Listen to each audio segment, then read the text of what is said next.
이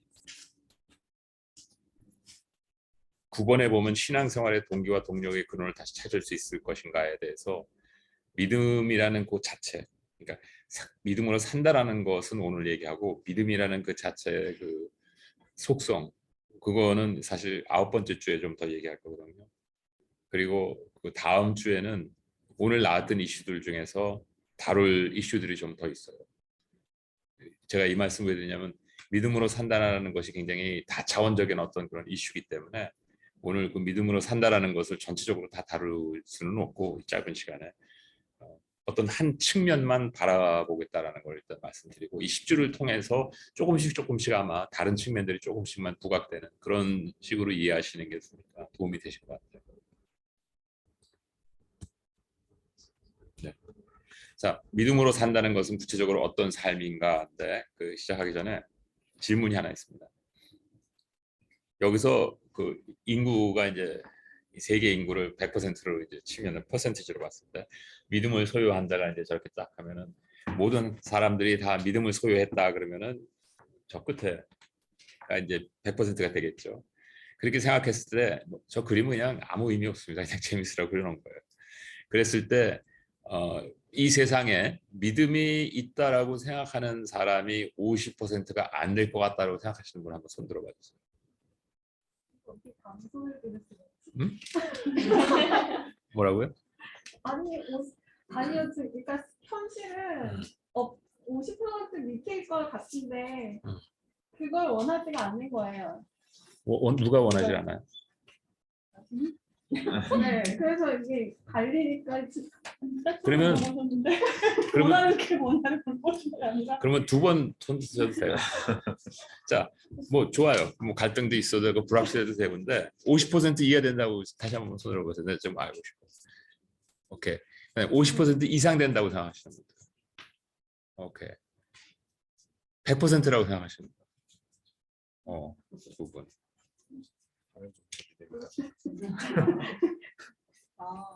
이 세상에 모든 사람이 믿음으로 산다라는 거예요. 그 어떤 사람을 봐도 믿음 없는 사람은 없습니다. 믿음이 없다라고 그러면은 그거는 스스로를 기만하는 것이죠. 왜냐하면 그 사람하고 대화하다 보면은 본인도 모르게 무언가 소위 말하는 presupposition이 있거든요. 자기가 자기도 의식하지 못하지만 이럴 것이다라는 어떠한 생각, 확신 이런 것들이 그 저변에 깔려 있는 것을 우리가 볼 수가 있거든요. 이게 실제적인 이제 통계적으로 정확하게 몇 년도인지 기억이 안 나는데 2018년인가 그때 나왔던 통계인 것 같아요. 유일신을 믿는 인구가 56%. 여기서 물론 이제 그거를 프랙티스 하느냐 아니냐는 이제 다른 이슈지만 그다음에 다신론은 20%, 초자연적인 어떤 힘이 8%, 그다음에 무신론이 16%입니다. 그러면은 여기서 봤을 때 최근에 가장 빠르게 자라는 그 분야가 초자연적 현상입니다. 초자연적 현상이 지금 엄청나게 빠르게 자라고 거긴 다 이유가 있습니다. 그거는 이제 나중에 한번 기회 있으면 다시 또 말씀드리고 그 다음이 다신론적입니다. 그리고 점점 더 줄어들고 있는 것이 무엇이냐면 유신론과 유일신과 그다음에 무신론자가 줄어들고 있습니다. 무신론자가 특히 줄어들 이유 중에 하나는 뭐냐면 과학이 발달하면서 무신론자가 줄어들고 있어요. 이 재미있는 현상이죠. 자, 그렇다면 믿음이라는 것은 무엇이냐면 아까 말씀드린 것처럼 모든 사람들이 무엇인가 이 세상을 바라보고 살 때 자신들이 일반적인 상식으로 이해할 수 없는 무엇인가가 있는데 그 무엇인가를 어떻게 스스로 소화해내면서 이 세상을 살아가느냐가 믿음입니다. 그래서 무신론자의 믿음은 뭐냐면 예를 들자면 신이 존재하지 않는다라는 것이 이 사람의 믿음이에요. 이 사람한테는 신이 존재하지 않습니다.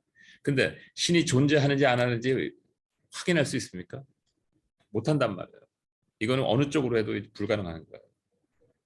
그래서 요새 그 과학자들이 점점 더 많이 신을 믿는, 신이라기보다도 초자연적 혹은 그 뭔가 있다라고 믿기 시작하는 것이 바로 뭐냐면 퀀텀 시어리 쪽으로 계속 발달이 되기 시작하면서 사람들이 uncertainty 이런 쪽으로 점점 확대가 되다 보니까 이거는 진짜 우리가 이해할 수 없는 부분이 너무 많다. 그러다가 보니까 이제 신이 있다 없다를 얘기할 수 없다라는 거예요. 왜냐하면 이게 멀티 다이멘션으로 넘어가기 시작하면 그 다이멘션이 우리가 지금 생각하는 무슨 카티지안 다이멘션이 아니거든요. 그러니까 이건 우리가 도저히 상상할 수가 없다. 그러니까 점점 무신론자가 어떻게 보면 줄어들고 있는 거예요. 그렇지만 하여튼 신이 존재하지 않는다.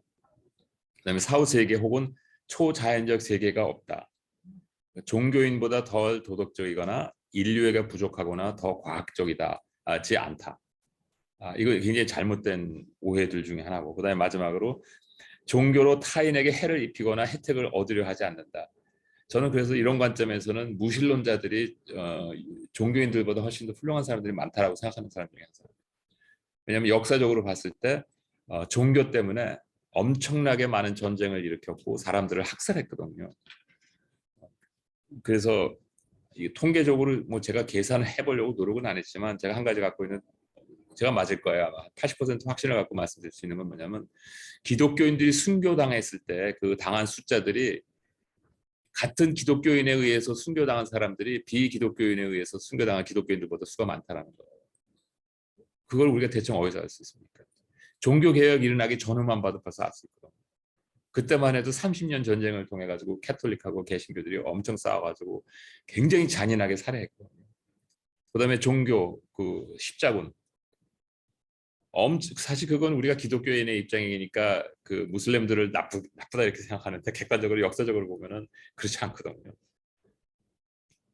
여기까지만 얘기하겠습니다. 그렇지 않으면 또 이단으로 몰려서 제가. 자, 그렇다면은 우리가 여기서 이제 기억해야 될 것은 무엇이냐면, 내가 유일신이다라고 믿는다라고 생각하고 또 혹은 다신론이라고 이렇게 생각할 때, 참고로 유일신은 주로 뭐냐면 아브라함의 후예에서 비롯된 종교들이 다 유일신이에요. 유일하게. 다신론적은 주로 무엇이냐면 그 반대쪽으로 갔던, 그때 그 중심의 그 소아시아, 그 중동 지금의 그 예루살렘 그쪽에서 이 서방 쪽으로 가면서 이제 유일신 쪽으로 이제 빠지고, 이쪽으로 가면서는 그때 기독교가 아니라 그 전서부터 나왔던 것이 다신론과 초자연적인 현상들이 나타났습니다. 그런데 이제 그것과의 마지막 그 Age of Uncertainty라고 제가 지난 시간에 말씀드렸는데, 우리가 그 시대에 지금 진입하고 있거든요. 그래서 초자연적 현상을 믿는 사람들이 점점 많아지는 거예요. 그리고 기독교 자체 내에서도 이러한 쪽에 관심이 가기 시작하는 사람들이 굉장히 많아집니다. 이 부분에 대해서는 다음 주에 제가 조금 더 설명을 드리겠습니다. 왜냐하면 굉장히 중요한 이슈이기 때문에. 한 가지 우리가 알아야 될 것은 무엇이냐면, 종교와 믿음은 구분되어야 된다는 것입니다. 왜? 당연하죠. 모든 사람이 믿음을 갖고 있는데, 그렇다면은 무엇이 문제냐면은 성경에서 제시하고 있는 믿음은 무엇이고 그 믿음이 무엇인지를 이해함으로 믿음으로 산다라는 것이 무엇인가가 중요한 것이지, 이 믿음이 있느냐 없느냐가 중요한 게 아니라 그 믿음의 내용이 무엇이냐가 중요하다는 것이죠. 그런데 일반적으로 이 믿음이라는 거에 대해서 고민을 많이 안 해본 경우에는, 우리가 믿음이 있다라고 사는 사람들 가운데 실질적으로 믿음이 성경에서 얘기하고 있는 그런 믿음을 가진 사람이 몇 퍼센트나 되는지는 우리가 한번 생각해 봐야 된다. 자, 구체적으로 어떤 삶인가 하면, BC 597년 전에 경에 이런 일이 있었습니다. 그 하박국이라는 선지자 아시죠? 그 하박국 선지자의 그 핵심 내용은 무엇이었냐면, 뭐 다 읽으셔도 되겠지만 제가 요약해드리면은 이런 겁니다. 이스라엘 백성이, 이제 하박국의 선지자의 입장에서 봤을 때 이스라엘 백성이 이사야, 예레미야, 에스겔 대예언자들이, 선지자들이 얘기했던 것처럼 이 사회의 공의를 저버리고 그 진정으로 하나님께 제사 드리는 것이 없어지고 형식적인 제사만 남았던 그러한 상황에 있었던 시대였었습니다. 그래서 하나님이 실질적으로 그 이스라엘 왕국의 특성이 바로 무엇이냐면은 theocracy거든요. 유일신 하나님이 왕이 되신 그 제도인데, 실질적으로 그 유일하신 하나님 야훼라는 그 개념의 하나님이 사실상 존재하지 않는 그런 상황에서 종교로서 남아가지고 유지되고 있었던 그런 상황입니다.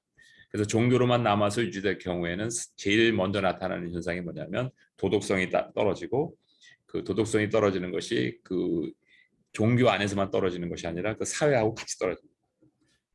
뭐 어느 지금 기억나는 세대가 있죠.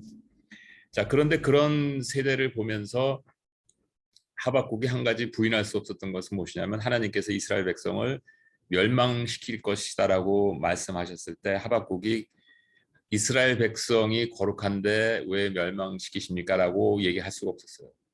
그래서 그때 하박국이 불평했던 것은 무엇이냐면, 아무리 이스라엘 백성이 죄를 졌다 해도, 그거는 나도 시인하지만, 그럼에도 불구하고 어떻게 이스라엘 백성보다 조금 더 악한 갈대인들, 즉 네오바빌로니안이죠, 바빌론을 세워서 어떻게 거룩한 당신의 백성을 치게 하십니까? 이게 이제 하박국의 마음에 억울함이에요. 그래도 하나님을 믿는다라고 얘기를 했는데, 그랬을 때 하나님께서 그 하박국에게 답하셨던 것이 바로 무엇이냐면, 믿든 안 믿든, 내가 선택했든 안 선택했든 죄를 짓는 거는 심판한다는 거예요. 믿음이 있는 사람이나 없는 사람이나 다 똑같이 심판하신다라는 거예요. 이게 우리가 갖고 있는 가장 첫 번째 착각이거든요. 그래서 심판하신다. 그런데 네가 얘기한 대로 이 바빌론 왕국이 조금 더 심한 악을 행했기 때문에 이 사람들의 악의 분량을 채우려고 그냥 놔두는 거다. 오히려 거기서 표현을 이제 치게 하신다 이렇게 했는데, 그것은 그걸 또 설명하려면 길어지니까 제가 그냥 놔둔다. 그래서 이스라엘 백성을 바빌론이 치게 해서 바빌론의 왕국의 죄악을 분량을 채운 다음에 더 심하게 칠 거다. 이렇게 말씀하시는 거예요. 그러니까 그 얘기는 결국 뭐냐면, 백성이 됐든 안 백성이 됐든 죄값은 다 죄값대로 다 치르게 할 것이다, 이 얘기예요. 자, 그러니까 하박국이 황당하잖아요. 아니 그러면 여태까지 뭐 하나님의 백성이다, 야훼다, 이거 다 뭐냐 그랬는데, 그때 하신 하나님의 말씀이 뭐냐면, 고난의 날들이 올 것은 확실하다. 그러나 그럼에도 불구하고 의인은 믿음으로 말미암아 살리라. 그래서 우리가 믿음으로 산다라는 그 개념이 어디서 나온 거냐면, 여기 이때 나온 거예요. 이 세상이 악하고 삶이 힘들고 어렵다 할지라도, 그리고 하나님을 믿는 백성이 똑같이 심판의 기준에 선다 할지라도, 그럼에도 불구하고 의인은 믿음으로 말미암아 살리다를 여기서 얘기합니다. 그러니까 우리가 사도 바울이 의인은 믿음으로 말미암아 살리다라고 얘기했을 때 그 컨텍스트가 무엇인지를 알아야 된다는 거예요. 자, 이 그림은 왜 그랬냐면, 우리가 갖고 있는 신앙은, 믿음은 이렇게 정사각형이 되기를 원해요. 그런데 실질적으로 하나님께서 보여주신 이 모양은 정사각형이 아니라 사방이 잘라져 나가고 서로 다시 이상하게 붙어 있는, 그래서 쉽게 이해되지 않는 가르침이 성경이라는 거예요. 그래서 기독교는 동화책에 나오는 소위 말하는 그 어려운 상황이 있을 때 왕자가 백마를 타고 온 왕자가 모든 것을 해결시켜주는 그러한 종교가 아니다라는 거예요.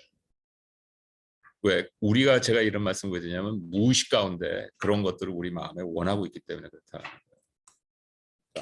하나님은 이스라엘 백성에게 앞으로 다가올 전쟁과 핍박, 그리고 포로 생활에서 보호해 주신다는 약속을 하신 적이 없어요. 오늘날도 똑같아요. 우리가 대표적으로 이렇게 딱 하면은 누가 제일 먼저 생각납니까? 제일 먼저 우리가 아는 사람들 중에 바빌론으로 포로로 끌려간 사람이 누가 있어요? 대표적으로 다니엘. 다니엘이에요. 성경에서 엄청 유명하신 분이잖아요. 근데 포로로 제일 먼저, 그것도 젊은 나이에 끌려갔던 사람이 다니엘. 왜? 보호하신다는 약속을 안 하셨고. 그러나 의인은 믿음으로 살리다라는 절대적인 원칙에 근거한 소망을 주셨다라는 거예요. 절대적인 원칙에 근거한 소망이 우리에게 있다라는 거죠. 자, 바라는 것들의 실상과 보이지 않는 것의 증거, 이게 무엇인지 조금 더 한번 생각을 해보겠습니다. 여기서 얘기하고 있는 믿음이라는 것은 기독교에서 얘기하고 있는 믿음에만 적용되는 게 아니라, 일반 보편적으로 어떤 믿음을 가졌든 다 적용될 수 있는 그런 개념입니다. 보지 못하는 것의 증거. 그래서 인지할 수 없는 실체를 인식의 영역에서 확인시켜 주는 것. 그래서 반복되는 자극에 대한 반응을 보며 실체의 성격을 확인하여 얻는 정보. 굉장히 명확하게 썼는데 무슨 말인지 하나도 모르시겠죠. 네. 그림으로 좀 설명드리겠습니다. 이 그림은 제가 사용하는 그림이 몇 가지가 있는데 이 그림은 어디서 얻어온 거냐면 바울 서신들을 읽으면서 요약한 그림들입니다. 그래서 여러 가지로 표현할 수 있는데 어떻게 표현해도 비슷한 결론이 나와요. 그래서 보면은 그 인지 역량이 이제 있고 우리가 이제 소위 말하는 이제 뭔가를 알 수 있다 그런 게 있고 그다음에 그 인지 역량 자체에 마음이 있습니다. 원숙의 정도 상태는 잊어버리시고 그냥 마음이라고만 생각하시면 돼요. 자 그렇다면은 우리가 이 자연을 통해서 알 수 있는 지식이 있고 그 다음에 아까 말씀드렸던 것처럼 모든 사람이 자기가 자연을 통해서 알 수 있는 것을 초월한 어떠한 세상에 대해서 이해할 수 없기 때문에 나름대로 갖고 있는 해석들이 있습니다. 소위 말하는 이제 presupposition이죠. 그런 해석들을 갖고 인식하고 있습니다. 대부분의 사람들은 이 해석에 자기가 어떤 해석을 하고 있는지 이해하지 못하고 특히 이 자연적으로 흡수하는 지식도 굉장히 부분적이라는 것입니다. 그렇다면은 그 문제가 이제 어디에서 발생하냐면은 그러한 부분적으로 오는 그 지식 자체가 그냥 이 인지에 떨어지는 게 아니라 인식에 떨어지는 게 아니라 내가 마음에 성향이 있는데 소위 말하는 오리엔테이션이 있죠. 혹은 인클리네이션이라고 이제 표현하는데 뭔가 이렇게 성향이 있는데 자연적으로 그 성향에 맞는 정보를 원하기 때문에 자연을 통해서 들어오는 그 정보가 이 필터가 됩니다. 자기의 마음의 필터를 통해서 정보가 흡수되고 더군다나 그러면서 더더욱 이 자연에 대한 그 정보가 필터되면은 이 해석을 통해서 오는 정보는 어떻겠습니까? 전혀 필터가 안 되고 자기가 만드는 거죠. 그래서 가져온다는 거예요. 근데 이제 문제는 뭐냐면 그렇게 해서 만들어진 나의 마음의 지배를 받으면서 만들어진 나의 지식과 이 마음이 합치게 되면은 그것이 의지로 표현되는 것입니다. 이것을 그래서 우리가 성경에서 얘기할 때 사도 바울이 얘기했던 내가 어떻게 한다 그랬어요? 어떻게 하면 구원받는다 그랬어요? 입으로 시인하고 마음으로 믿어 구원에 이른다라고 얘기했잖아요. 이게 무슨 뜻이냐면은 입으로 시인한다라는 것은 인지가 됐다라는 얘기예요. 그리고 마음으로 믿는다라는 것은 그것이 마음과 일치가 됐다라는 것이고 그래서 믿음에 이른다라는 건 뭐냐면 마음에 일치가 됐기 때문에 의지가 작동한다라는 거예요. 그래서 어떤 사람이 무엇을 믿는다라고 얘기했을 때는 그것이 본능적으로 그 사람을 지배하는 상태가 돼야지 믿는 거예요. 예를 들어서 여러분이 어떤 건물에 앉아 있는데 이 예를 들어서 좀 죄송한데 미안한데 지진이 이제 발생한다라고 한번 그 사람이 그 과학자가 그거를 감지하는 사람이 이제 감지해가지고 이제 문을 열고 확 들어와가지고 앞으로 1분 후에 지진이 발생할 거니까 빨리 여기를 나가시오. 그러면은 뛰어나가는 사람은 그 말을 믿은 거예요. 뛰어나가지 않은 사람은 그 말을 안 믿은 거고. 무슨 얘기인지 아시겠죠? 그러니까 믿으면은 진짜 확신이 되면 지식으로 들어오고 마음으로 믿어지면은 행동으로 나타날 수밖에 없는 게 믿음이라는 개념이에요. 그래서 내가 뭐를 믿는지를 보려면은 내가 지난 일주일 동안 어떻게 살았는지를 보면 금방 알 수 있습니다. 뭐 고민할 필요가 없어요. 그냥 자기가 쭉 써보고 난 이렇게 살았고 왜 이렇게 살았고 그러면은 그냥 나타나는 거예요. 자 그러면은 반복되는 자극에 대한 반응을 보면 실제 성격을 확인하여 얻는 정보라고 하는데 이것은 무슨 뜻이냐면 이 자연과 해석에 의해서 정보가 들어오잖아요. 그럼 마음으로 계속 그거를 이제 조절하면서 이제 흡수한단 말이에요. 근데 그것이 한 번에 이루어지는 것이 아니라 계속 반복되면서 어떻게 되냐면은 이 세상의 이치와 자기가 생각하는 것과 계속 조율을 해 나갑니다. 그런데 문제는 뭐냐면 자기가 나름대로 갖고 있는 어떤 해석이 있는데 그 해석이 일어날 수 있는 확률이 50%라고 한번 생각해 보세요. 그럼 굉장히 높은 겁니다. 그러면 이 사람은 그 50%의 확률이 일어나면 이 사람은 평생 그 믿음에 의해서 사는 사람이에요. 한 가지 예를 들어볼까요? 어떤 사람이 그 옛날에 이 농경 그 사회가 이제 유목에서 이제 농경 사회로 변했을 때 그러면 뭐가 중요해집니까? 기후가 굉장히 중요해지잖아요. 그럼 기후가 굉장히 중요해지면은 특히 뭐가 중요하냐면 비가 와야 될 때 비가 오고 좀 그 저기 마른 기간이 있어야 될 때 비가 오지 말아야 되고 뭐 이것이 굉장히 중요해진단 말이에요. 근데 이제 주로 비가 안 오는 경우가 굉장히 많아서 비가 안 왔을 때 그 당시에 이제 샤머니즘에 따르면 항상 그 거기에 그 실질적으로 뭐라 그러죠? 그 무슨 신령한 사람이 있잖아요. 샤만이라는 그런 사람들이. 근데 그 사람이 갑자기 우리가 무슨 갖고 있는 이 곡식의 몇십 퍼센트를 지금 바쳐야지 비가 온다고 그런다. 그렇게 한번 얘기했다고 그래 보세요. 그랬는데 그때 당시에 상황적으로 비가 올 확률이 50%였다고 생각해보세요. 근데 비가 왔어요. 그러면 그 마을은 앞으로 어떤 믿음을 갖고 살까요? 비 안 올 때마다 그걸 할 거예요. 근데 그렇게 했는데 비가 안 왔다. 그러면 어떻게 할 것 같으세요? 올 때까지 더 많은 재물을 바쳐서. 그게 그 샤머니즘의 근본이에요. 근데 그게 우리 기독교 신앙도 똑같은 거 아세요? 굉장히 똑같은 거. 우리가 이렇게 말씀을 들을 때 특히 우리나라가 50년대, 60년대, 70년대만 해도 굉장히 가난했었기 때문에 이 교회에 나갔을 때 두 가지가 있었습니다. 오늘날 잊지 못한 거. 그것이 뭐냐면 첫 번째, 외국의 문명이 교회를 통해서 제일 먼저 들어왔거든요. 그러니까 교회 가면은 뭔가 신선하고 자기가 일반 사회에서 배울 수 없는 걸 엄청나게 많이 배울 수가 있었어요. 굉장히 신선하고 뭔가 세대를 앞서가는 것 같은 그런 느낌이 이제 많았거든요. 그다음에 두 번째는 뭐냐면 모든 사람이 다 가난했거든요. 그러니까 부자가 될 수 있는 확률이 굉장히 높았어요. 왜? 아무리 그 많이 부자가 되지 않다 해도 자기가 시작하는 스타팅이 바텀이기 때문에 더 이상 내려갈 수가 없었거든요. 그러니까 올라갈 수 있는 가능성이 너무 높았던 거예요. 그래서 기도 열심히 하니까 어떻게 됐습니까?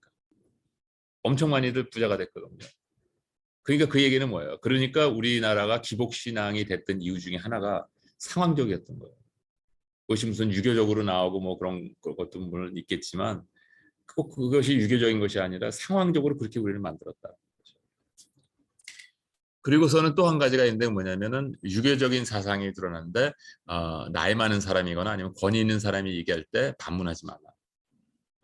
그냥 무조건 들으라. 이런 분위기가 있었단 말이에요. 그러니까 앞에서 더군다나 우리나라의 그 기독교가 들어왔던 그 배경들을 보면은 그 이 말씀을 이제 전하는 사람의 어떤 그 권위에 도전하지 않는 그런 분위기가 있어서 여러분들이 그런 뭐 전 누구라고 특정하지는 않겠지만 이렇게 누가 이렇게 말씀 전하는 걸 가만히 이렇게 듣고 계셔 보세요. 그러면은 뭐를 느낄 수 있냐면 굉장히 이상한 것들이 많습니다. 일단 성경에서 저런 말이 나왔나? 이런 의심되는 말도 굉장히 많고 두 번째로 뭐가 있냐면 사람들을 감정적으로 분위기를 이렇게 북돋운 다음에 그렇기 때문에 이렇게 하십시오라고 던졌을 때 그 전에 감동을 돋갔던 그 내용과 이렇게 하십시오라는 내용과 분리된 완전히 다른 이슈가 던져지거든요. 그럼 사람들이 아멘 그럽니다. 전 그래서 그럴 때마다 지금 뭘 가지고 아멘을 그랬지 하는 생각을 하거든요. 근데 이게 진짜 웃을 일이 아니라 저는 이것 때문에 굉장히 화가 많이 난 사람입니다. 제가 그래서 이걸 지금 말씀드리는 건데 이게 왜 그러냐면 하나님께서 우리에게 뭐를 주셨냐면 이성을 주셨고 이성을 통해서 그 말씀을 정확하게 이해하라고 이성을 주신 거거든요. 근데 그 이성을 버려버리고 그냥 무조건 받아들이는. 그러니까 신앙이 굉장히 이상하게 발달이 된 그런 상황에서 이제 있는데 이 세대가 올라오면서 어떤 현상이 벌어졌냐면 우리 젊은 그 본인은 이제 젊지 않다라고 생각할지 모르겠지만 아직 젊다. 고맙습니다. 저는 요새 굉장히 조심스럽거든요. 왜냐면 제가 스스로가 MZ 세대라고 생각하는 사람이기 때문에 자, 이제 보면은 좀 너무했나. 하여튼 그런데 보면은 이게 왜 그러냐면 지금 이 세대는 어떤 그 디스트럭처리즘이라고 제가 말씀드렸잖아요. 어떤 고정적인 관념을 받아들일 수 없는. 하여튼 그러다 보니까 이게 깨지기 시작하는 거예요. 그러니까 교회를 나갈 수가 없어지게 되고 지금 상당히 많은 현실적으로 20대에서 40대까지 과거에 교회 나갔던 사람들의 한 20%나 남아 있을까? 뭐 그게 현실이거든요. 근데 그게 왜 그러냐면 믿음이라는 것은 복음이라는 것은 진리인데 그 진리가 담겨져 있는 그릇하고 자기가 맞지가 않아요. 그래서 제가 이제 이런 말씀을 드리는 거예요. 자, 그렇기 때문에 우리가 실질적으로 반복돼서 이 자극에 의해서 실체의 성격을 확인하는 그런 해서 얻게 되는 그 정보를 누적한 것이 이제 믿음이라고 이렇게 얘기하고 presupposition이라고 이렇게 얘기할 수가 있는데 그 자체를 지배를 받으면서 사는 것이 믿음에 의해서 사는 것이다. 이런 얘기를 드리는 거고요. 그 다음에 바라는 것들의 실상이라는 것은 무엇이냐 하면 조금 이제 아브라함의 예를 들어서 좀 구체적으로 들어가면 아브라함이 바랐던 것은 무엇이냐 하면은 일반적인 사람들하고 한 가지 달랐던 것이 있습니다. 그게 뭐냐면 해석이 아니라 계시입니다. 여기서 얘기하는 그 계시라는 것은 무엇이냐면은 숨겨져 있던 것이 그러니까 즉 자연을 바라보면서 유출해낼 수 없는 정보. 그러나 일단 듣고서는 자연을 보면은 재확인할 수 있는 정보가 계시입니다. 근데 계시를 받고 재확인이 왜 가능할까요? 계시는 자연의 현상을 초월한 계시는 없기 때문에 그렇습니다. 왜? 자연의 현상이 뭐냐면 진리거든요. 그걸 우리가 어떻게 해석하느냐의 문제는 있을 수 있지만 그 자연의 법칙이 변할 수는 없는 거예요.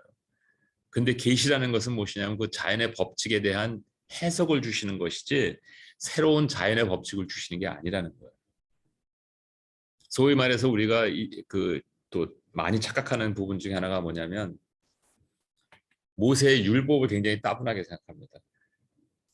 불필요한 것을 사람들을 얽매이려고 줬다라고 생각하는데 그 모세의 율법은 엄청나게 인간이 한 사회를 이루고 살아나기 위해서 이 자연의 혜택을 최대한으로 만끽하면서 살아나가기 위한 진리가 거기에 처음부터 끝까지 담겨져 있는 거예요. 우리를 위해서 주신 계명이라는 거예요. 왜? 계시는 절대로 자연의 현상을 벗어나지 않습니다. 자, 그런데 아브라함에게 주셨던 그 계시라는 것은 무엇이냐면 값을 지불한다. 안주함을 포기하고 뭐냐면 너희 본토 친척 아비 집을 떠나 내가 내게 지시할 땅으로 가라 했으니까 자기가 값을 지불한다는 것은 안주함을 포기한다는 거예요. 근데 그 대가가 뭡니까? 이 대가가 바로 아브라함이 이제 바라는 거였었는데 그게 뭐냐면 잘 사는 겁니다. 잘 사는 거. 잘 사는 게 그 당시에는 뭐였었냐면 일단 그 당시에서 잘 사는 것은요 땅이 있어야 돼요. 땅이라는 것은 생활 수단을 보장해 주는 게 땅이고 그다음에 땅이 뿐만 아니라 뭐가 있어야 됩니까? 후손이 있어야 돼요. 왜냐하면 후손이 곧 그 사람의 그 능력이에요. 그러니까 능력이라는 것이 무슨 뜻이냐면 힘이에요. 병력도 많고 왜냐하면 아들들이 많기 때문에. 그래서 여러분들이 시편이나 잠언 같은 데 보면은 그 아들들이 많은 사람들을 굉장히 축복받은 사람들이라는 얘기를 많이 하잖아요. 왜냐하면 한 사람이 그 당시에 한 족장이 딱 나왔는데 뒤에 이 장성 같은 아들이 10명 딱 서 있는 것과 딱 나왔는데 아무도 없는 것과 굉장히 비주얼리 금방 상상이 되잖아요. 그랬을 때 그 아들이 없는 그 사람이 딱 나갔을 때 집에 돌아와서 어떻게 했겠어요? 왜 나는 아들이 없어 그러면서 굉장히 그 인생을 한탄했을 거라는 거예요. 그것은 시대적이라는 거예요. 근데 오늘날 안 그렇거든요. 전혀 안 그렇잖아요. 10명을 딱 데리고 나가는데 다 말썽만 부려. 그러면 10명 있는 그 아버지 얼굴이 어떻겠어요? 죽고 싶은 거죠, 그냥. 아니 시대적으로 현실이라는 거예요. 자, 우리가 지금 얘기하는 것이 바로 무엇이냐면 시대적으로 굉장히 그 축복이라는 개념이 달랐는데 그 당시에는 뭐냐면 큰 민족을 이룰 것이다. 그 다음에 복을 줘 내 이름이 창대케 하리라. 이 얘기는 뭐냐면 너에게 잘 살게 해줄 거다라는 거예요. 그러니까 잘 살게 해줄 거다라는 것을 믿고 아브라함은 뭘 포기한 겁니까? 자기 본향을 버린 거예요. 그 다음에 이게 포기할 때 사실 생각보다 어려웠던 게 왜 그러냐면요. 아브라함은 우호 지방에서 컸고 그다음에 그 집안이 우상 만드는 집안이었고 또 우상 만드는 집안이라 그러면 그 사람 나쁜 집안에서 태어나 이렇게 생각할지 모르는데 좋은 집안이에요. 우상이라는 게 나쁜 게 아니거든요. 그 당시는. 요새는 나쁜 거죠. 왜 하나님께서 하나님 이름을 가르쳐 주셨는데 그 이름을 안 따르고 계속 다른 이름을 따르게 되니까 나쁜 거지만 그 당시 하나님의 이름이 없었는데 우상이라는 개념이 없었어요. 그래서 아브라함이 그 우르 지방에 있었고 그 우르 지방이 특히 우르크라는 그 도시 중심으로 해가지고 굉장히 바벨론 그 시대도 굉장히 그 발달됐던 시대 그 지역이었었거든요. 하무라비가 거기서 나온 사람. 법전, 초대 법전. 그러니까 굉장히 문명으로 발달됐. 그래서 그 아버지를 따라서 일단 하란에 가서 살았지만 거기도 바빌론의 한 지역이었었거든요. 근데 그 당시에 이스라엘은 변방이에요. 근데 그걸로 가라 그랬던 거예요. 그러니까 아브라함의 입장에서는 갬블을 한 거죠. 굉장히 큰 갬블을 한 거예요. 그래 내가 믿음을 갖고 한번 해보자. 그래서 떠난 거라는 거죠. 근데 그때 하나님께서 사용했던 미끼가 뭐냐면 잘 살게 해주겠다. 그러면 잘 살게 해주겠다라는 것이 어떻게 생각하면은 비열하다고 생각되잖아요. 치사하다, 참 유치하다 이렇게 생각할 수 있는데 그때나 지금이나 우리 인간에게 있어서 가장 큰 도전이 뭔지 아세요? 생존이에요, 생존. 먹고 사는 게 가장 큰 문제거든요. 뭐 최소한 저한테는 그래요. 전 태어날 때부터는 그 생존 내가 앞으로 어떻게 먹고 살 것인가 그 고민 때문에 편한 날이 없었거든요. 아 정말로. 근데 그 다 이유가 있어요. 근데 하여튼 근데 그거를 보장해 주시겠다니까 그거보다 큰 게 어딨어요. 그러니까 따라간 거거든요. 이게 소망이에요. 바라는 것들의 실상. 그렇다면 실상은 뭐냐? 보여주는 거예요. 보여주는 거예요. 조금씩. 네가 나를 따라오면 이렇게 해주겠다. 내가 나를 따라오면 이렇게 해주겠다. 그래서 따라갔더니 뭐 조금 해주시는 것 같다가 근데 어떻게 됐습니까? 아들 주겠다 그랬는데 몇 년 걸렸습니까? 26년 걸렸죠. 25년째 되던 해에 나타나셔서 놀랬지 앉아서 이러셨잖아요. 놀랬지. 아브라함이 그러면 생각해 보세요. 여러분 같으면 25년 기다렸겠어요? 우리는 하루 기다리는 것도 힘들잖아요. 그렇죠? 1년 기다리는 것도 힘들고. 우리가 아브라함을 굉장히 성인으로 생각하는데 여러분이나 저와 똑같은 사람이에요. 똑같은 사람이었거든요. 그리고 그 당시에 뭐 아브라함이 그 헐리우드 영화 보면 굉장히 거룩하게 나오잖아요. 근데 제가 보기엔 별로 거룩했던 사람 아니에요. 그냥 다 똑같은 사람이었어요. 근데 그런 사람 하나님께 불러서 왜 잘 살게 해주겠다라고 얘기했냐면 그 당시엔 그거 가장 중요했기 때문에 오늘날도 마찬가지예요. 왜 그걸 해줬어요?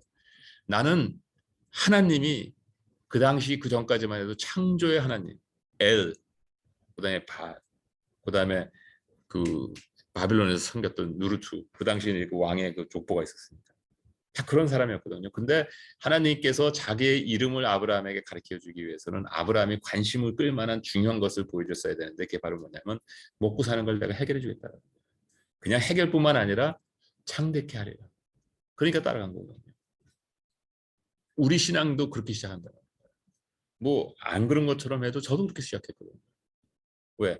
뭔가 하여튼 모르겠지만 잘 살 것 같아요 앞으로. 그래서 시작한 거든. 신앙이 굉장히 그래서 신앙. 알고 보면 굉장히 유치한 사람이에요. 근데 그것이 인간이야. 그랬는데 25년 걸렸어요. 자, 그래서 우리가 바라는 것, 지불하는 것, 신앙생활을 잘하는 것, 내가 불편하는 것을 조금 감수하는 것, 네, 대가, 잘 사는 것. 여기서 잘 사는 것, 평화, 부유한 것, 자녀가 잘 되는 것, 뭐 다 이런 거 아니에요. 이게 나쁜 겁니까? 아니요. 굉장히 지극히 정상적인 것들이거든요.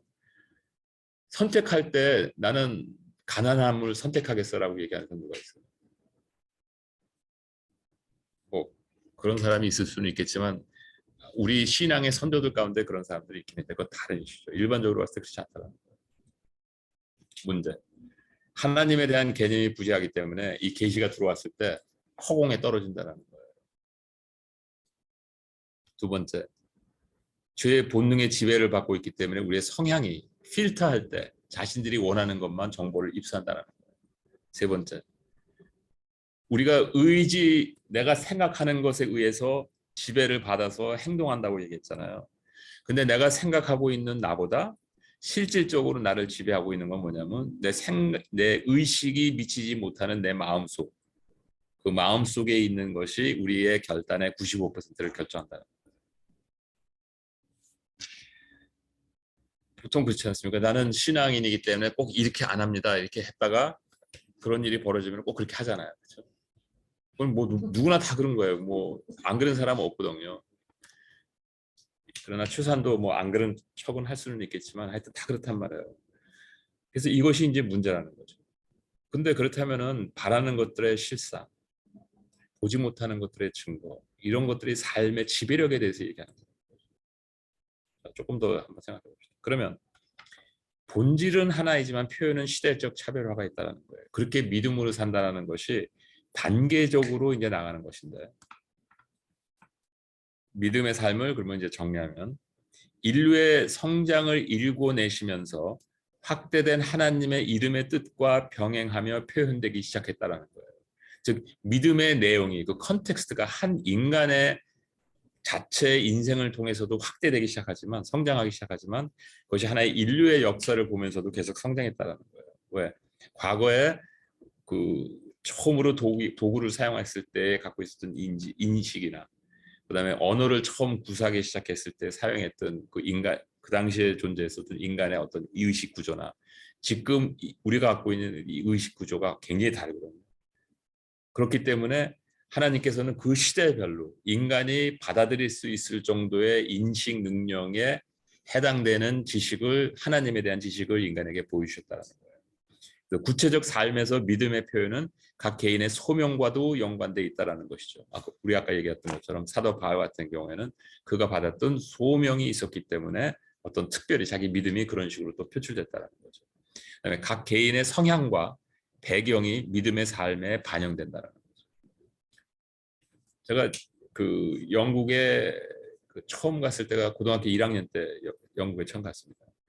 근데 그때 한국에서 저는 굉장히 그 산기도 막 다니고 엄청 그 뜨거웠던 사람인데 영국에 갔더니 그래서 영국 그 감리교회를 이제 찾아갔더니 이 사람들이 도대체 신앙생활을 하는 건지 안 하는 건지 도대체 받아들일 수가 없었어요.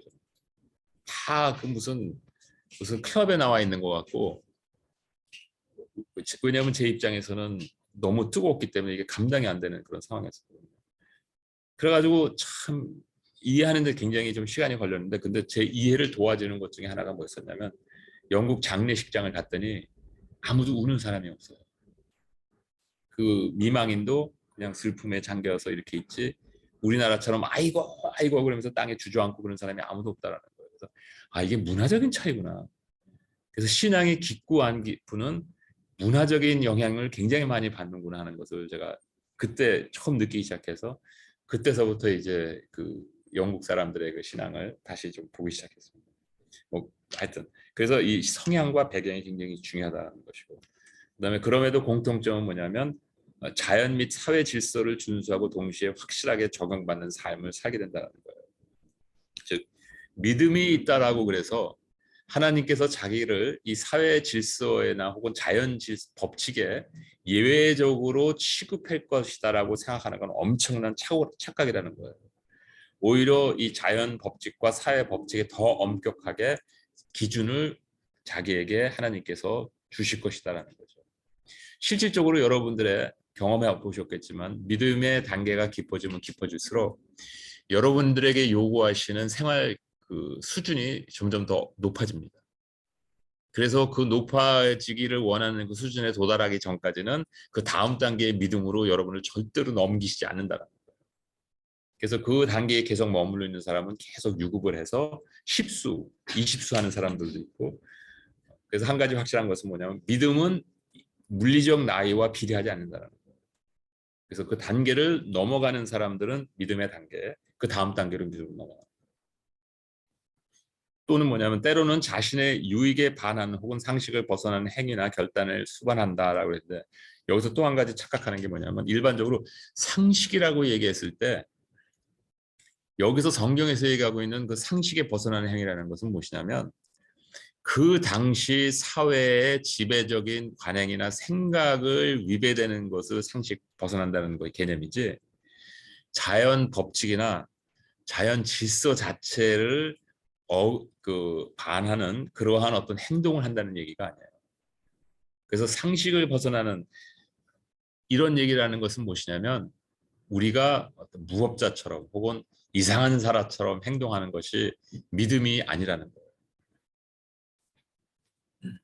그다음에 마지막으로 성령의 역할이 있는데 그것은 무엇이냐면 보혜사 곧 아버지께서 내 이름으로 보내실 성령 그가 너에게 모든 것을 가르치고 내가 너에게 말할 모든 것을 생각나게 하시리라. 이것은 바로 무엇이냐면 이 본질을 이해해 나가는데 성령의 도우심이 굉장히 중요하다라는 것을 얘기하는 거예요. 네, 이 부분은 나중에 또 말씀드리겠습니다. 자, 그래서 제가 대표적으로 6명의 신앙의 선배들을 잠깐 모셨는데요. 여기서 이제 대표적이라고 생각했기 때문에 모셨습니다. 아브라함, 모세, 성 안토니, 스테반, 토마스 머튼, 그다음에 나. 여러분을 얘기하는 거죠. 자, 아브라함은 하나님께서 믿음의 삶을 사는 것에서 뭘 가르쳐 주셨습니까? 잘 산다. 하나님 믿으면 잘 살 수 있다. 이거를 가르쳐 주는 사람.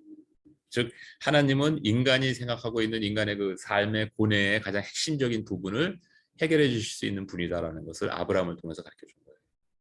그다음에 두 번째는 뭡니까? 한 민족을 율법을 준수하는 삶을 살도록 촉구했는데 이것은 왜 중요하냐면 잘 사는 것이 무엇이냐면 내가 너희들이 무의식 가운데 혹은 부분적으로 알고 있는 자연 질서나 법칙 그것을 적용한 사회의 질서나 법칙 같은 것들은 이런 식으로 구성해야 너희들이 잘 살 수 있다 라고 얘기해 준 것이 율법입니다. 아까 제가 말씀드린 것처럼 그것을 일반 한 민족에게 가르쳐주는 것을 소명으로 갖고 태어난 것이 모세예요. 그러니까 모세의 믿음의 삶이라는 것은 굉장히 스페시픽, 구체적인 거였습니다. 아브라함도 마찬가지. 그 다음에 성 안토니는 제가 여러분들한테 가끔 보여드렸던 그 사막에 애굽에 사는 사막의 그 수도사 기억나시죠? 엘 안토니 라자로스. 그 엘 안토니 라자로스가 멘토로 삼고 있는 성 안토니. 이분이 초대 금욕주의가 그당 그 4세기, 3세기, 4세기 때 굉장히 강하게 시작될 때 그때의 초대 그 수도사라고 얘기할 수 있죠. 수도사로서 애굽의 사망에 들어가서 처음에는 로마군이 사용하다 버린 조그만 성 같은 집에서 스스로 문을 잠가놓고 살다가 그래서 그 제자들이 거기다가 이제 음식을 이제 그 문 떨어뜨리고 이제 이렇게 살다가 나중에는 그것도 모자라서 더 깊이 들어가가지고 굴 속에서 산다라. 그래서 이 사람이 굴 속에서 살면서 꼭 새벽 1시에 일어나서 더 높은 곳에 올라가서 기도를 했고 그래서 이 그 저기 제가 많이 얘기하는 그 라자로스라는 그 엘 안토니 라자로스라는 사람도 그것을 흉내내서 1시에 가게. 그래서 저도 새벽 2시부터 일어나가지고 기도하게 된 거예요. 제가 그 사람을 왜 알게 됐는지 아직 좀 굉장히 피곤한 삶을 살고 있어요. 그래서. 하여튼 그래서 이 성 안토니는 뭐라 그러냐면 어떤 삶을 살았냐면 기도하는 것이 인생에 있어서 가장 중요한 행위라고 생각했던 사람. 먹고 사는 것을 초월한 기도하는 것. 그러니까 여기서 무엇을 얘기하냐면 인간이 떡으로만 사는 것이 아니라 정말 내가 왜 사는지를 묵상하는 그런 영적 존재라는 것을 깊이 뉘우치게 하는 어떤 그런 삶을 살았다는 거죠. 그다음에 스테반은 뭡니까? 죄송합니다. 스테반을 먼저 해야 되는데 제가 안토니를 너무 좋아하다 보니까 이 스테반 집사님은 복음의 가치를 이생보다 더 귀중하게 여겼다. 이것은 바로 무엇이냐면 이 완전히 잘 사는 것, 먹고 살기 위한 것. 그런데 이때 스테반은 어떻게 했습니까? 그걸 완전히 뒤집어 버린 거예요. 잘 사는 것보다 더 중요한 게 뭐냐면은 가치를 위해서 사는 것이다. 그것을 보여준 것이 스테반이고 그 가치를 위해서 사는 것을 쫓다 보니까 깊이가 생겨야 된다는 것이 바로 성 안토니였습니다. 그다음에 토마스 머튼은 뭐냐면 제가 이제 점프를 엄청 했는데요. 토마스 머튼은 20세기 초반에 캐톨릭 중에서 가장 영성이 뛰어났던 사람이다라고 소위 얘기하는 분이죠. 토마스 머튼. 그래서 이 관상 기도를 이제 했던 분인데 이분은 그 관상 기도를 하면서 사회 정의와 영성을 통하여 모든 종교의 화합을 유도하려고 했던 사람이에요. 그래서 이 사람은 소위 말해서 약간 영어로 표현하면 어드한 사람이었었다는 거예요. 그래서 다른 사람들이 이 사람을 조금 다 저 사람이 약간 이상하지 않아요? 약간 그렇게 봤던 사람인데 엄청난 뛰어난 영성이 있었고 이 사람이 티벳과 인도를 여행하면서 거기서 그 뭐라 그러죠? 달라마 달라요. 하여튼 거기도 방문하면서 자기 글에 뭐라고 남겼냐면 자기가 영성을 그 평생을 수련하고 연마하고 그랬는데 여기 와 봤더니 이 동양의 영성이 훨씬 더 깊다라고 고백한 사람. 근데 그 사람이 얘기한 영성과 기도와 다른 거다라는 것은 굉장히 중요한 얘기인데 이거는 다음 주에 제가 좀 구분을 해드리겠습니다. 그래서 이것을 모든 종교의 화합을 유도했고 그래서 죽습니다 이 사람이. 뭐 전기에 뭐 넘어져가지고 뭐 전기에 감염돼서 죽었다 그러는데 그렇게 단순한 게 아니라 굉장히 그때 적이 많았습니다. 모든 사람이 이 사람의 적이었었어요. 왜? 카톨릭교는 이 사람을 용납할 수가 없었어요. 왜?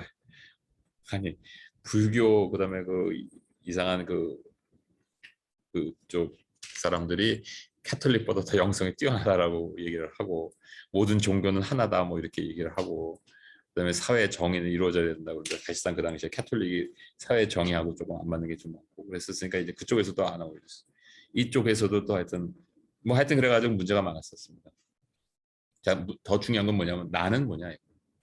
그럼 나는 어떤 시대에서 살고 있으면서 나는 어떠한 소명을 갖고 태어났느냐. 그래서 여기 할 때 나는 어떠한 소명을 갖고 태어났냐 할 때 일반적으로 얘기하는 것이 뭐냐면 어떤 직장을 가져야 되느냐, 뭐 내가 뭐 직장을 가져야 되느냐, 뭐 가정에 있어야 되느냐, 뭐 교회에 뭘 헌신해 이런 거를 얘기하는 시대가 아닙니다. 오늘날에 있어서 가장 중요한 것은 무엇이냐면 평범한 제사장으로서 이 세대를 제사장으로서 어떻게 살아나가야 될 것이냐를 표현해야 되는 시대가 왔습니다. 제가 지난 시간에도 말씀드렸던 것 같은데 종교 개혁을 일으킨 마틴 루터가 세 가지 주장했다고 그랬잖아요. 그게 뭐죠? 지난주에 제가 말씀 안 드렸나? 안 했었어요. 다른 데서 했나? 죄송합니다. 마틴 루터가 주장한 것이 세 가지가 있습니다. 종교 개혁. 첫 번째, 오직 믿음으로. 많이 들어본 일이지만 오직 믿음으로. 은혜는 오직 믿음으로. 근데 그 은혜라는 게 믿음이 생기면 뭐예요? 행동이 따르잖아요. 당연하게. 그렇지 않으면 행동이 없는 믿음은 믿음이 아니기 때문에 오직 믿음으로. 두 번째는 뭐냐면 오직 말씀으로. 오직 말씀. 그러니까 누가 설교해서가 아니라 누가 뭘 주장해서가 아니라 내가 이렇게 경험해서가 아니라 가장 믿음의 중심에는 말씀이라는 거예요. 이게 마틴 루터가 그러죠. 세 번째가 뭔지 아세요? 만민 제사장이에요. 이 사람은 성직자를 부인했던 사람이에요. 하나님께서는 성직자를 따로 부르신 적이 없다. 모든 사람이 성직자다. 그래서 오늘날에 있어서 만약에 여러분들이 그 목회자, 목사를 그래도 성직자라고 곧 생각하고 계셨다면 만민이 제사장이 되야 된다는 것은 무엇이냐면 여러분들이 생각하는 여러분 스스로가 일반적으로 여러분들이 보고 있는 목사보다 더 거룩해져야 된다는 얘기예요. 왜냐하면 이게 목사가 수준이 요새 굉장히 많이 낮아졌기 때문에. 우리나라에 솔직히 말해서 60년대, 70년대까지만 해도 목회자들 분들 중에 굉장히 훌륭하신 분들 많았었습니다. 제가 잘할 때, 젊었을 때도 정말 이렇게 고개가 숙여지는 분들이 좀 많았어요. 근데 이제는 안 그렇습니다. 이게 뭐 시대적으로 어쩔 수가 없는 상황인 것 같고. 그런데 여기서 지금 얘기하는 건 뭐냐면 하나님께서 원하시는 건 뭐냐면 내 한 사람 한 사람이 나에게 있어서 제사장이라는 것. 그것을 표현하는 시대에 살고 있다는 거예요. 그 얘기 딱 들으니까 그냥 프레셔가 팍 오고 기분이 나빠지세요. 그런데 그렇지 않다라는 거죠. 왜냐하면 그건 나중에 이제 또 설명드리겠습니다. 자, 잘 사는 인생의 지표를 한번 보면은 시간이 너무 많이 갔네. 그 잘 사는 인생의 지표는 뭐냐면 선진들이 이로써 좀 믿음으로써 증거를 얻었느니라 했어요. 여기서 얘기하는 증거라는 것은 무엇이냐면 인정받았다라는 개념입니다. 누구한테? 하나님 앞에. 자, 그래서 여기서 히브리서 1장만 읽었을 때와 히브리서 11장 1절을 읽었을 때와 히브리서 11장 2절을 읽었을 때 확 바뀌는 게 하나 있습니다. 그게 바로 뭐냐면 믿음의 주체가 1절에서는 나였는데 2절에 가서는 하나님이 됩니다. 그래서 믿음의 주체가 뭐냐면 하나님이에요. 그래서 우리가 믿음을 갖고 산다라는 그 개념은 무슨 뜻이냐면 구체적으로 어떻게 사는 것이 믿음으로 갖고 사는 것인데 그것의 주체는 하나님이에요. 그래서 하나님께서 기뻐하시는 삶이 믿음의 삶이다라는 것으로서 이 믿음의 삶이라는 것이 하나님 중심으로 종속적인 개념이 되는 것이에요. 여기서 그래서 제가 관계성으로 인한 주객 혹은 주체의 전도라고 말씀드립니다. 여기서 이제 아브라함으로 잠깐 돌아가서 다시 한번 생각해 봅시다. 처음에 미끼를 던지셔서 잘 먹고 잘 살게 해주겠다. 그래서 따라갑니다. 그랬더니 하나님께서 이걸 얘기한 걸 처음에 아브라함이 이제 믿고 떠났잖아요. 그랬는데 25년을 기다리게 하셨죠. 그 다음에 또 나타나서 이제 진짜 죽게 그랬는지 또 믿었어요. 그래서 하나님께서 하나님의 말씀에 대한 신뢰가 곧 의인이 되는 조건이고 이는 곧 믿음으로 살 수 있는 특권이 주어지는다는 뜻.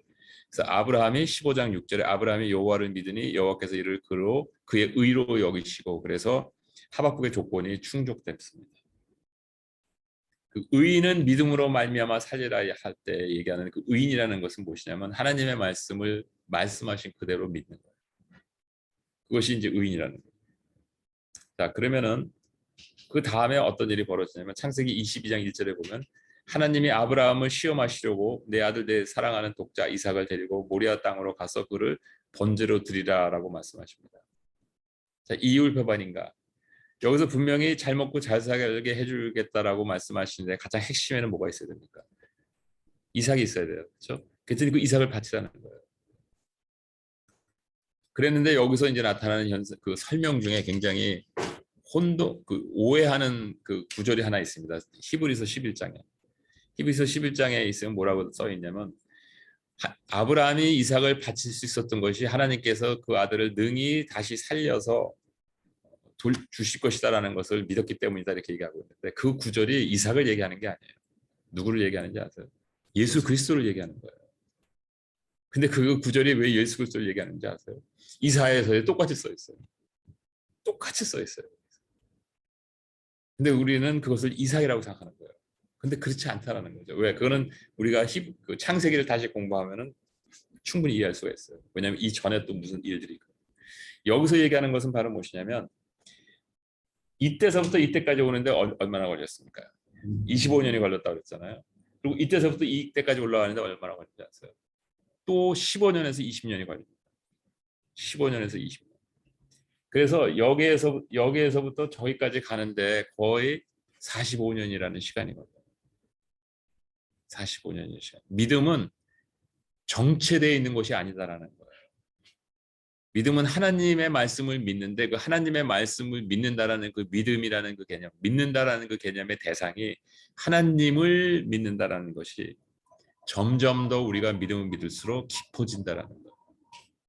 그렇기 때문에 믿음이 나는 지난 10년하고 지금 나의 믿음의 상태는 똑같다. 이 얘기는 뭐냐면 10년째 유급하고 있다는 거예요. 재수. 십수를 하고 있다.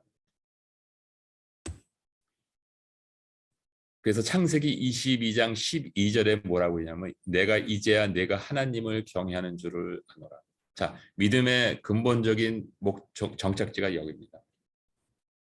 내가 이제야 내가 하나님을 경외하는 줄을 아노라. 경외한다는 개념이 뭐예요? 하나님을 무서워한다는 개념인데 두려워한다는 개념인데 여기서 두려워한다는 개념은 귀신이 두렵다. 아니면 뭐 어떤 무서운 것이 두렵다는 개념이 아니라 너무 온전하시기 때문에 너무 완전하시기 때문에 너무 그 완전한 것, 그 너무 완전한 것 앞에 내가 섰을 때 내가 없어져 버리는 그러한 두려움을 얘기하는 거예요. 그게 the fear of the Lord이에요. 경외한다는 개념. 그것을 알 때 비로소 내가 믿음의 어느 정도 단계에 올라가기 시작했다. 믿음의 삶이란 하나님께 매일 인정받는 인생. 그래서 내가 오늘 믿음을 갖고 살았는지 안 살았는지를 뭐냐면 하나님 앞에 섰을 때 하루를 지내고 하나님 앞에 섰을 때 하나님 앞에서 내 양심에 하나님 앞에서 인정받는 그러한 삶을 살았을 때 하나님께서 기뻐하실 때 이것이 바로 믿음을 가진 삶이다. 관심의 단계에서 받아들임의 단계, 장성한 분량에 이르는 단계와 매일 확인받는 삶이 믿음의 삶이다. 그 믿음의 삶이라는 것이 하루에 내가 뭐 얼마나 실수를 했고 뭐 2차적인 문제예요. 가장 본질적인 문제는 뭐냐면 내가 하나님 앞에 섰을 때 내 양심에 그래 내가 이런 실수하고 그랬지만 또 이렇게 했고 뭐 하여튼 노력해서 하나님 나 오늘 여기까지 왔습니다 라고 얘기할 수 있는 그러한 삶을 사는 사람이 믿음의 삶입니다. 자, 믿음의 삶의 시작과 초기 성장 과정은 자신의 신앙의 공동체의 성격을 모방한다. 1단계 예수 실체에 대한 인지, 이건 오늘 안 하겠습니다. 2단계 은혜 체험을 유지하기 위한 생활의 구체적 변화, 신앙생활. 은혜 체험을 할 당시 속했던 신앙의 공동체의 관행을 모방한다는 거예요. 이것이 믿음 성장의 가장 큰 방해 요소가 될 수 있어요. 왜냐하면 어떻게 자기가 신앙생활을 처음 시작했고 그때 뭔가를 체험해서 하나님이 혹은 예수님께서 계시는구나 하는 것을 경험하게 되잖아요. 그러면 그때 경험했던 그 환경, 그것을 계속 아까 제가 처음에 비유로 말씀드렸던 비가 안 왔을 때 했던 그 행위 있잖아요. 똑같이 생각합니다. 근데 우리가 구분해야 될 것은 무엇이냐면 본질과 비본질의 차이예요. 본질은 은혜의 체험이 본질이고 비본질은 뭐냐면 체험 당시에 가지고 있는 생각의 틀, 그 방법, 이런 것들. 저는 은혜를 처음 체험했을 때 산기도 하면서 체험했거든요. 그러니까 저는 청년 때 산기도를 엄청 다닌 거예요. 왜? 그렇게 해야지 은혜를 받는다라고 생각했기 때문에. 근데 어느 단계에서부터 전혀 은혜가 안 됐거든요. 무슨 암흑이 있는 것 같은 그런 느낌이 들면서 다음 단계로 들어가기 위해서 완전히 기도가 차단된 그런 것을 이제 경험했다. 그다음에 비본질에서 본질로의 전환. 신앙의 기초를 다지기 위해 공동체의 역할은 필요 조건이나 필요 충분 조건이 아니다라는 것입니다. 그래서 여러분들에게 공동체는 꼭 필요해요. 그러나 그 공동체가 있다라고 그래서 필요 충분 조건이 되는 게 아니다라는 거예요. 왜? 공동체가 믿음으로 잘못 세워질 때, 왜냐하면 그 믿음으로 잘못 세워질 성향이 굉장히 큽니다. 언제? 말씀에서 떠날 때. 말씀에서 떠난다는 것은 무엇이냐면 말씀을 제대로 보지 않고 이성적으로 판단하지 않았을 때. 믿음으로 다 해결해라고 얘기하는 그 순간서부터 그 공동체는 떠나는 게 가장 현명한 겁니다. 그 정도 믿음도 없어? 무슨 실질적으로 무슨 문제에 대해서 토론하고 합리적으로 어떤 해결 방법을 찾으려고 그러기보다는 믿음으로 받아들여 이런 얘기하는 그 순간 떠나는 것이 가장 안전한 공동체. 왜냐하면 그 신앙의 공동체의 가장 위험성이 거기 있는 거예요. 그래서 필요 조건으로 이해할 경우 공동체 자체의 운영과 번영을 위한 잘못된 노력을 삶을 낭비할 수 있기 때문에. 그래서 그 공동체에서 전혀 비본질적인 문제 가지고 이거 해라 저거 해라 얘기하면서 여러분들의 인생에 굉장히 귀중한 시간들과 에너지를 낭비할 수 있게 된다. 공동체는 인간을 지배하는 죄의 성향을 경계해야 하며 그러려면 뭐가 있어야 됩니까? 체크 앤 밸런스가 있어야 됩니다. 참 믿음을 형성할 수 있도록 서로 격려, 권면을 해줘야 합니다. 중심 말씀입니다. 그 다음에 세 번째, 하나님을 인정하는 삶, 그분을 알고 그 뜻을 따르는 것인데, 자, 처음에 보여드렸던 그 개념을 조금 더 추가적으로 설명해요. 세계가 말씀으로 지어지고 보이는 것은 나타난 것으로 말미암아 된 것이 아니다라고 히브리서 3장에서 다시 또 얘기합니다. 11장 3절에서 16절 19절. 그러므로 나타나지 않은 것을 아는 것에 의한 삶이 믿음의 삶이다. 아까 말씀하신 것처럼 하나님 우리가 잘 모르잖아요. 그리고 즉 계시가 기반이 된 전제로 세계 질서를 이해하게 되는 것인데, 자 전제라고 그랬는데 여기서 믿음으로 성경에서 얘기하고 있는 그 믿음으로 산다라는 것은 조금 더 일반적인 그 무신론자들이 갖고 있는 믿음의 개념의 전제 조건으로 갖고 있는 것보다 조금 더 한 단계 더 나가는데, 그 한 단계 더 나가는 것이 바로 무엇이냐면 그 전제 조건을 무의식 가운데 갖고 있는 것뿐만 아니라 그 전제 조건이 투영돼서 자기가 그 다음부터 들어오는 모든 지식을 그 전제 조건의 필터를 사용하는 거예요. 그러니까 마음에 있는 성향으로 필터를 하는 것이 아니라 그 말씀으로 모든 들어오는 정보를 필터해서 그 말씀에 의해서 필터된 정보가 누적되면서 그 사람의 생각의 틀이 형성되는 것이 믿음의 삶입니다. 이것이 이제 무엇인지 조금 그림을 한번 보여드리겠습니다.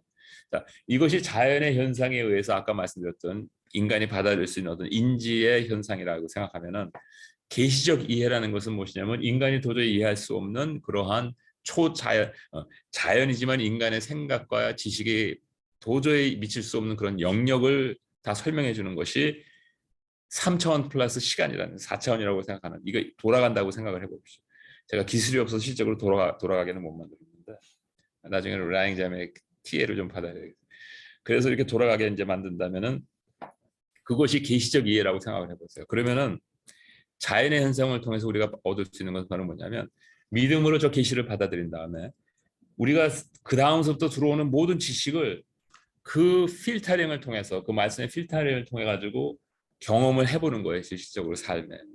그래서 얻어지는 것이 우리가 갖고 있는 자연 현상에 대한 새로운 이 사고의 틀입니다.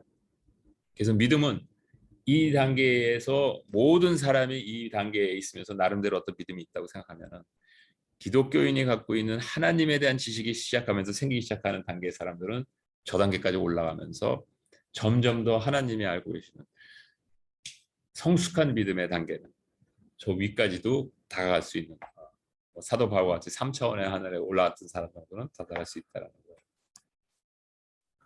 구체적으로 그럼 믿음의 삶이라는 것이 무엇인지, 그래서 이 세상의 질서를 깨달은 사람이 이 사회생활 어떻게 하는지의 세 가지 원칙만 가르쳐 드리겠습니다. 이 세 가지 원칙으로 실질적으로 여러분들의 매일매일의 삶의 95%는 커버가 됩니다. 첫 번째, 나더러 주여 하는 자마다 천국에 들어가는 것이 아니요 다만 하늘에 계신 내 아버지의 뜻대로 행하는 자라야 들어가리라 하는 것이 이제 기본 원죄고 전제고, 그 안에서 세 가지가 뭐냐면 남에게 대접을 받고자 하는 대로 너희도 남을 대접하라. 여기서 얘기하는 대접이라는 개념은 누구 접대한다는 개념이 아닙니다. 그냥 다른 사람과의 그 관계성, 상대하는 그 자세를 얘기하는 거거든요. 굉장히 단순합니다. 그러나 굉장히 지키기 어려운 것이에요. 왜? 자기가 다른 사람을 보는 것과 다른 사람이 자기가 다른 사람한테 어떻게 하고 있는지 본인이 모를 때가 있잖아요. 저도 마찬가지입니다. 제 아내한테 가장 야단 많이 맞는 것 중에 하나가 이제 그 부분입니다. 그래서 남에게 대접을 받고자 하는 대로 너희도 남을 대접하라.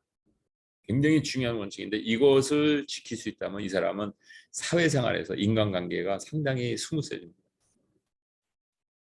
한번 시도해 보세요. 정말로 그렇습니다. 그 다음에 이 누구하고 토론하다가 이견이 생기잖아요.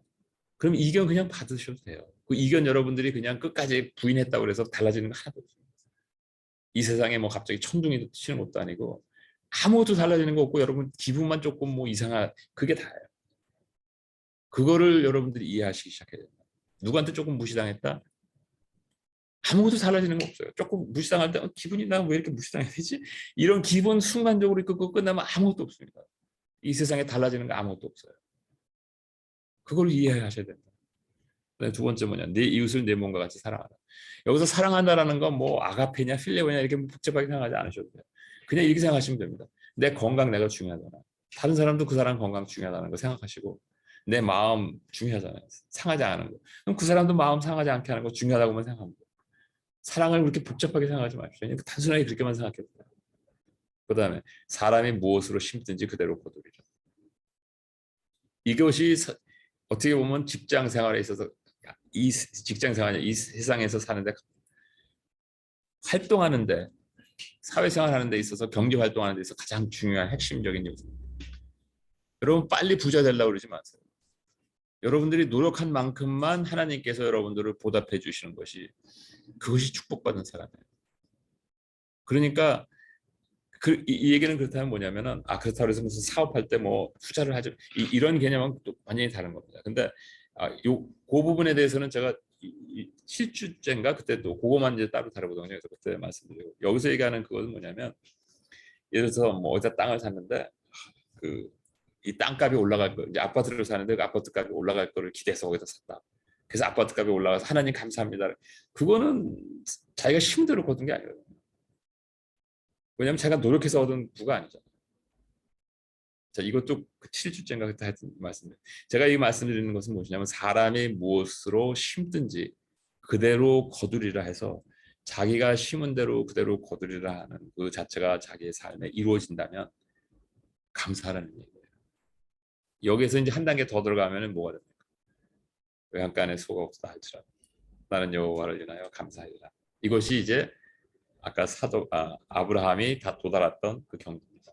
근데 그거는 오늘 얘기가 왜냐면 그거를 먼저 얘기하면은 아무도 안 나올 수가 있기 때문에 오늘 나중에 얘기하겠습니다. 그러나 그 인생 자체도 절대 나쁜 것이 아니다라는 것을 우리가 생각해보고, 왜 절대 나쁘지, 하나님께서는 우리에게 향하신 하나님의 본질 근본적인 뜻이 뭔지 아세요?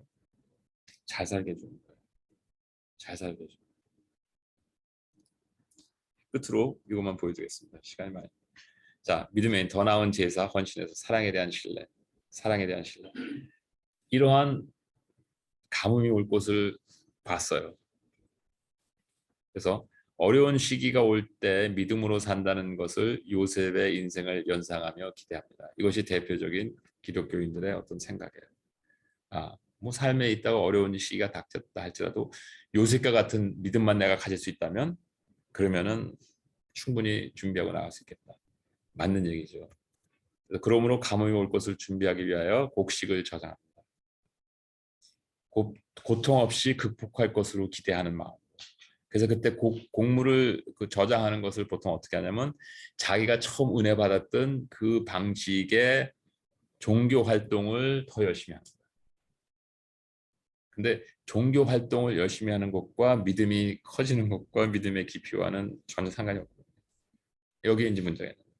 제가 대표적으로 말씀드리면은 여러 가지 캠퍼스 미니스트리 뭐 많이 있지 않습니까? 근데 20년 전서부터 벌써 이미 캠퍼스 미니스트리들이 많이 죽어가기 시작했어요.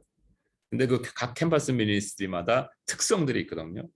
그러니까 다 이게 줄어가기 시작하다 보니까 그 캠퍼스 미니스트리마다 이제 고민하기 시작한 거예요. 뭐 어디는 이제 학생 수보다 간사 수가 더 많아지기 시작하니까. 그래서 전 회원의 간사화 뭐 이런 식으로 이제 나오는, 우리 KBS도 좀 그런 성향이 있었지만 하여튼 그래가지고 이제 그 각 특성마다 이제 하는데 그 특성이 재밌어요. 어느 그 미니스트리는 이제 거기는 따로 예배 보는 데가 있으니까 예배를 더 열심히 보자. 또 어디는 새벽 기도를 더 열심히 나오게 하자. 어디는 아니다, 성경 공부를 더 열심히 해야 된다. 뭐 대충 어디라고 생각 감이 오실 거예요. 다 다르거든요. 자, 그런데 어떻게 됐습니까? 다 똑같이 안 나오기 시작했거든요. 제가 종교 활동을 열심히, 지금 코로나 끝나고 나서 사람들이 많이 교회 안 나왔단 말이에요. 그래서 지금 교회에서 일반적인 평범한 스탠다드 교회가 하려고 하는 게 뭔지 아세요? 예배의 중요성을 다시 강조하자. 그래서 예배를 더 열심히 봐야 된다. 이스라엘 백성이 하나님 앞에 이사야와 예레미야와 에스겔이라는 선지자를 통해서 받았던 경고가 뭡니까? 너희가 범죄했기 때문에 하나님께서 이미 결정하셨고 너희는 이 과정을 겪어야지만 하나님께서 회복시켜 주실 것이다라는 얘기를 했거든요. 그랬을 때 이스라엘 백성은 안 믿고 뭐 어떻게 얘기했어요? 아니다, 우리는 열심히 제사만 드리면 하나님께서 다시 우리가 하나님의 백성이기 때문에 우리 일으켜 주실 것이다라고 얘기했어요. 똑같아요 지금. 아주 똑같아요. 100%. 뭐가 다릅니까? 우리는 열심히 예배만 드리면 또 다시 회복될 거다라고 생각합니다. 하나님의 지금 관심은 우리가 다시 열심히 예배 드리는 게 아니에요. 예배 드리는 건데 우리가 생각하는 예배가 아니거든. 진정으로 하나님께서 원하시는 것이 무엇인지를 이해하고 우리가 겪어오고 지나쳐야 할 과정이 무엇인지를 아는 것이 지혜 있는 삶이에요. 그러기 위해서 진짜 우리는 먼저 다니엘과 그의 친구와 같은 여정을 통과해야 하며 하나님의 약속은 자연 섭리를 무시하시지 않음을 기억해야 한다는 거예요. 그래서 우리가 고통 없이 극복할 것으로 기대하는 것이 아니라 저렇게 우리는 똑같이 고통을 받지만 우리에게 있는 소망은 뭐예요? 변하지 않는 원칙의 소망이 있다고 그랬잖아요. 그게 뭐예요? 의인은 믿음으로 말미암아 살리라고 하죠. 그래서 다만 우리에게 있는 것은 언약이고 나의 하나님은 자신을 찾는 자에게 긍휼을 베푸시는 분이라는 것. 이것이 우리가 의지할 수 있는 유일한 그러나 엄청나게 강한 파워풀한 그러한 약속이라는 거예요. 이겠죠. 믿음이 없이는 기쁘시게 못하나니 하나님께 나아가는 자는 반드시 그가 계신 곳과 또한 그가 자기를 찾는 자들에게 상 주시는 이심을 믿어야 할지니라. 상 주시는 이, 그러니까 또 뭐 세속적으로 뭐 부를 얘기하는 그것이 아니라 여기서 얘기하는 상이라는 것은 무엇이냐면 우리에게 진정으로 필요한 그런 것들을 우리에게 주시겠다라는 말씀입니다. 오직 의인은 믿음으로만 살리라가 여기에서부터 비롯됩니다. 끝맺으면서 그림 하나만을 보여드리겠습니다. 이거 많이 보셨죠? 서울신문 2022년 8월 9월에 나왔던 사진이에요. 믿음의 눈으로 시대의 흐름을 읽는다. 그래서 지혜의 눈으로, 즉 계시를 통해서 이 세대를 바라보면서 내가 얻는 모든 지식을 그 계시의 이해를 통해서 바라보기 시작하면 지혜가 생깁니다. 그래서 지혜의 눈으로 세상을 살아갈 때 피할 수 있는 재난을 피할 수 있게 됩니다. 우리가 피할 수 있는 재난도 피하지 못하는 것은 보지 못하기 때문에 당할 경우가 굉장히 많거든요. 근데 이때는 어땠습니까? 제가 이야기 그 당시에 신문에 났던 거로는 이런 홍수가 다시 날 가능성이 높기 때문에 이런 설치를 하라고 몇 번 다 이미 경고를 했다라고 그랬거든요. 그래서 진짜 했던 데는 어떻게 했습니까? 홍수가 안 난 건 아니지만 났지만 이 건물은 거기서 피해를 덜 본 거예요. 그러니까 이 사람이 여기서 사는지는 모르겠지만 직장에서 집에 가려고 그러면 어떻게 됐습니까? 여기도 홍수를 통과해야 되겠죠. 무슨 얘기인지 아시겠죠? 이 사람이 홍수를 겪지 않았다는 얘기가 아니에요. 다만 이 건물이 홍수로부터 보호받을 수 있는 것처럼 우리가 하나님 말씀을 이해하고 그 말씀을 통해서 지혜를 얻었을 때 이 세상을 바라볼 때 이 세상을 볼 수 있는 은혜가 생긴다는 거예요. 그러면 준비할 수 있다. 세상의 고통에서 자유로워질 수는 없지만 결정적인 순간에 도우시는 하나님의 손길을 체험할 수 있게 되는 것이고 하박국을 통하여 주신 약속의 말씀이 바로 그런 것이고 그러한 것을 체험하면서 정말 모든 것을 다 잃었다라고 생각하는데 그 시간을 지나고 나서 돌이켜 보면은 내가 아직 살아 있는 거예요. 그리고 다 잃었다라고 생각했는데 또 있는 거예요. 내가 뭔가. 그것이 하나님의 도우시는 손길입니다. 하나님의 도우시는 손길은 특징이 뭐냐면 그의 시간에 그의 방법으로 도우시기 때문에 그렇습니다. 여기까지만 하고 마치겠습니다. 박수 안 치셔도 돼요.